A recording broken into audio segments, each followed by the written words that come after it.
Budget Committee, and I yield him 5 minutes, sir. The gentleman from Virginia is recognized for 5 minutes.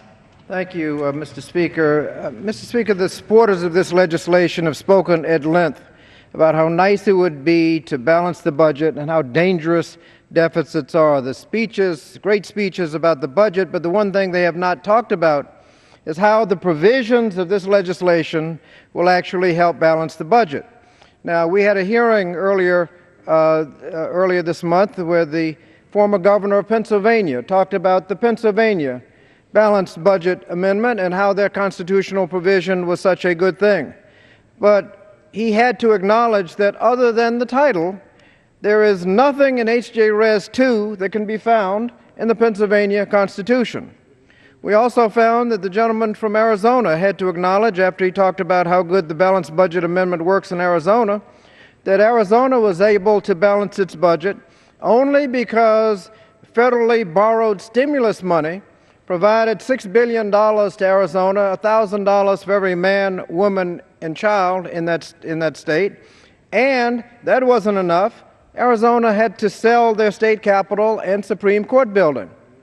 That's right, sold their state capitol and Supreme Court building and leased it back in order to achieve about $1 billion worth of cash needed that year. So we should be looking at the provisions of the legislation, not just talking about how nice it is to balance the budget. One of the provisions is a 3/5 vote to increase the debt ceiling. Now, last August, the United States lost its AAA credit rating because it looked like we were not going to be able to achieve a simple majority. We should explain how it makes a lot of sense to make that spectacle an annual affair. I think most people would think it would be fiscally irresponsible to enact that provision. Another provision is a 3/5 vote to pass a budget that's not balanced in a given year. That would cover every budget we considered this year, including the strongest deficit reduction plans, because those budgets are not balanced in the first year. Now, strong deficit reduction is politically difficult, because we're talking about arithmetic. You have to raise taxes and or cut spending.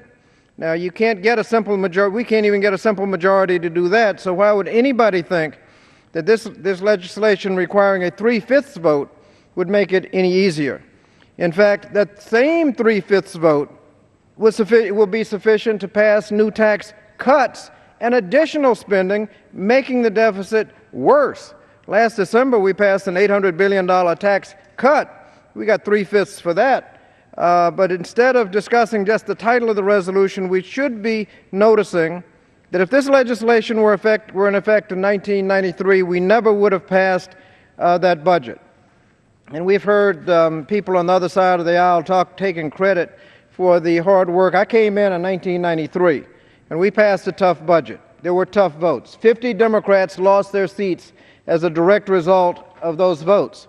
The deficit was $290 billion at that point. In 1995, when the Republicans came in, they passed their little budgets, and rather than sign those budgets, President Clinton let the government get shut down rather than sign those budgets. They want to take credit. They can take credit for President Clinton vetoing their budgets and shutting down the government. 1997, the deficit had gone from $290 down to less than $25 billion, and there were no tough votes on that. The budget was on the way to balancing itself if we hadn't done anything.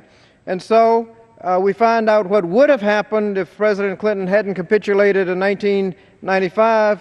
In 2001, when the Republicans came in with a Republican president, Republican Congress, we saw what happened.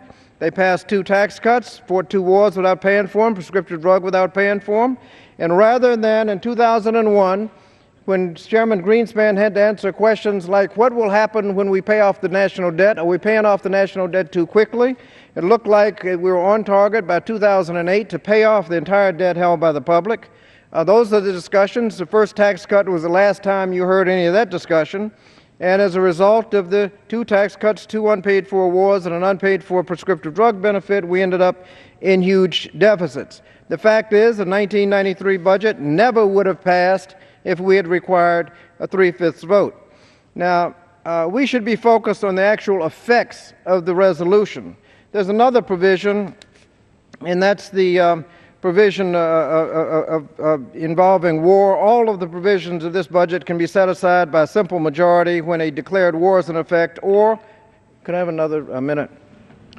One more minute. Gentleman's recognized. When the declared war is in effect, or when the United States is engaged in a military conflict which causes an imminent and serious military threat to national security. That provision ought to scare every two-bit dictator around the world, because if we're having trouble getting to 3/5, all we got to do is drop a bomb on them, and we can pass a budget with a simple majority. But we ought to be focused on the provisions of the bill. How will the 3/5 vote, which we can't even achieve a simple majority, help balance the budget? It should be obvious that rather than just talking about how nice it would be to balance the budget, how do these provisions actually make that easier? I think the fact of the matter is, if we adopt this resolution, it will be harder, if not impossible, to ever balance the budget, and that's why this resolution ought to be defeated. I yield back the balance of my time. The gentleman yields back. The gentleman from Virginia.